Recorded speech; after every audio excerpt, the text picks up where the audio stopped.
Hello friends, வணக்கம். எல்லாரும் எப்படி இருக்கீங்க? தலைமுடி ரொம்ப கொட்டுதா? அதே மாதிரி பின்னல் போடவே கஷ்டமாக இருக்கா? ரொம்ப ஒல்லியாக இருக்கா? இளநரை அதிகமாக இருக்கா? அப்போ அவசியம் நீங்கள் இதை ட்ரை பண்ணி பாருங்கள். நிச்சயமாக தலைமுடி அடர்த்தியாக ஆரோக்கியமாக வளர ஆரம்பிக்கும். வீடியோக்குள்ளே போகிறதுக்கு முன்னாடி இப்போ தான் ஃபஸ்ட் டைம் நம்ம சேனல் பார்க்குறீங்கன்னா ப்ளீஸ் சப்ஸ்கிரைப் பண்ணிக்கோங்க. வாங்க வீடியோக்குள்ளே போகலாம். ஃபஸ்ட்டு 2 சின்ன வெங்காயத்தை எடுத்து நல்லா தோலை உரிச்சிட்டு இந்த மாதிரி கேரட் துருவுறதில் துருவி எடுத்துக்கலாம். வெங்காயத்தில் சல்ஃபர் அதிகமாக இருக்குது. இதனால் பார்த்தீங்கன்னா தலைமுடி கொட்டாது, நல்லா அடர்த்தியாக வளர ஆரம்பிக்கும். இதை மிக்ஸி ஜார்லலாம் போடக்கூடாது.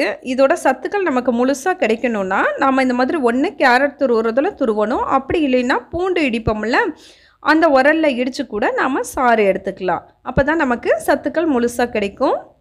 இப்போது நல்லா துருவியாச்சு. இதை ஒரு சல்லடை அப்படி இல்லைன்னா மெல்லிஸ் காட்டன் துணி எடுத்து அதில் வடிகட்டி வெங்காயத்தோட சாறை மட்டும் நாம் தனியாக எடுத்துக்கலாம்.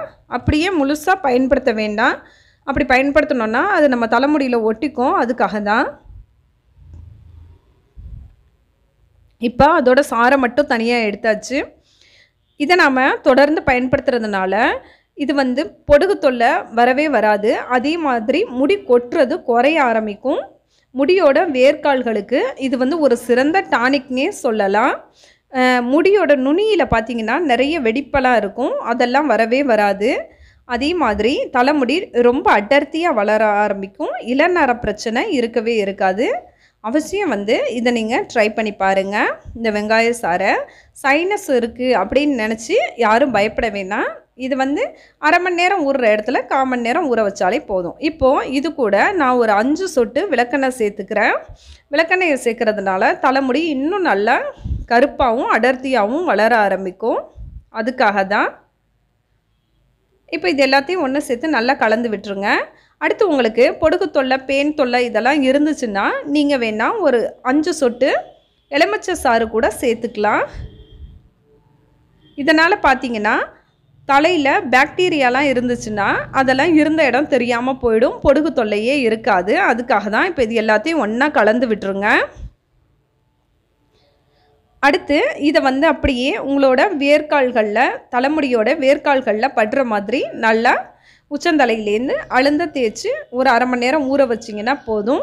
இப்போ உங்களுக்கு சைனஸ் பிரச்சனை இருக்குது, எனக்கு விளக்கெண்ணெய் வேண்டாம் அப்படின்னு நினைக்கிறவங்க வேணும்னா ஒரு 5 சொட்டு தேங்காய் எண்ணெயை கூட நீங்கள் தாராளமாக இதில் கலந்து யூஸ் பண்ணிக்கலாம். இப்போ எல்லாத்தையும் ஒன்று சேர்த்து நல்லா கலந்துருங்க.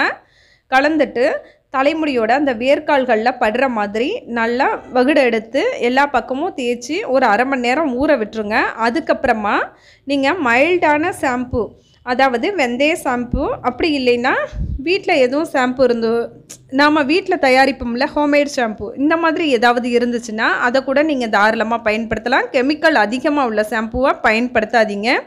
தொடர்ந்து வெங்காய சாறு பயன்படுத்திட்டு வர்றதுனால முடி நல்லா அடர்த்தியாக வளரும். அதே மாதிரி தலைமுடி நல்ல பளபளப்பாக ஆரோக்கியமாக இருக்கும்.